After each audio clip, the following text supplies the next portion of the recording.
Parent-child reading skills and procedure. In the last video, we discussed the benefit of parent-child reading and the preparations and points to note. This time, we will introduce a systematic parent-child reading procedure. There are 4 steps in this procedure. First, read the story. Second, responsive storytelling. Third, Chinese learning vocabulary. Fourth, Chinese learning sentence. First, read the story. First, pick a Chinese book that suits your child's interest and level. Before doing parent-child reading, parents should read the story first. After you get familiar with the story, you can try to use your mother tongue to tell the story to your child. When reading a Chinese story, if you encounter any difficulties of Chinese language, it is recommended to use Blacko or Google Translate to check the Chinese pronunciation. By doing so, children can understand the story in their mother tongue first. Get ready for learning Chinese afterwards and develop a habit of parent-child reading.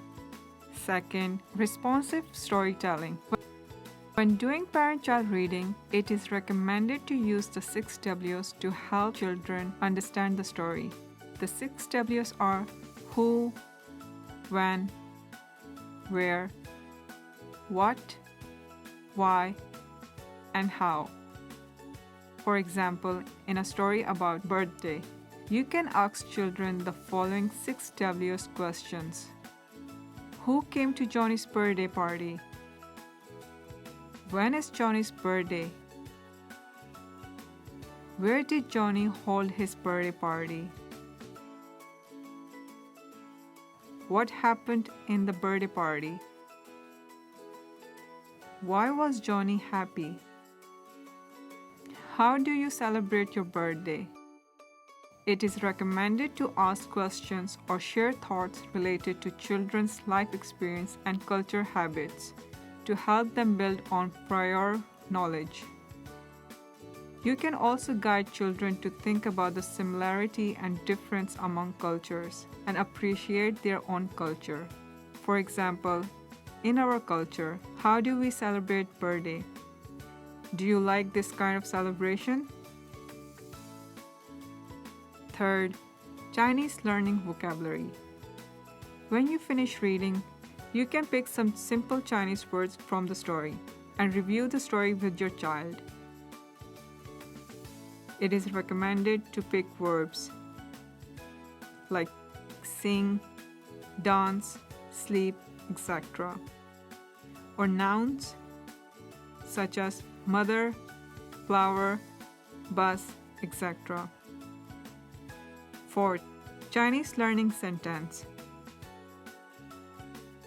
When your child gets familiar with the Chinese vocabulary, you can pick some common Chinese sentence from the story and practice them with the children.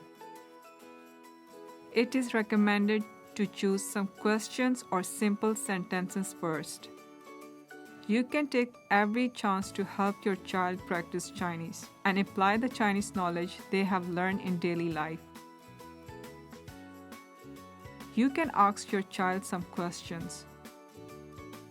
For example, after reading a story about transportations, when you see a bus outside, you can ask your child, "Do you like bus?" Then encourage them to answer with a simple Chinese sentence, such as, "I like bus." Apart from daily life, you can also create some games and activities for Chinese learning. For example, role-playing, parent-child cooking and crafting. In a parent-child activity, children can gain confidence in using Chinese in a natural conversation with their parents. Points to note. During the parent-child reading session, don't forget to encourage and praise your child. The encouragement of parents is a great motivation for children to make progress. We hope this parent-child reading procedure can help parents to feel more comfortable and confident in parent-child reading.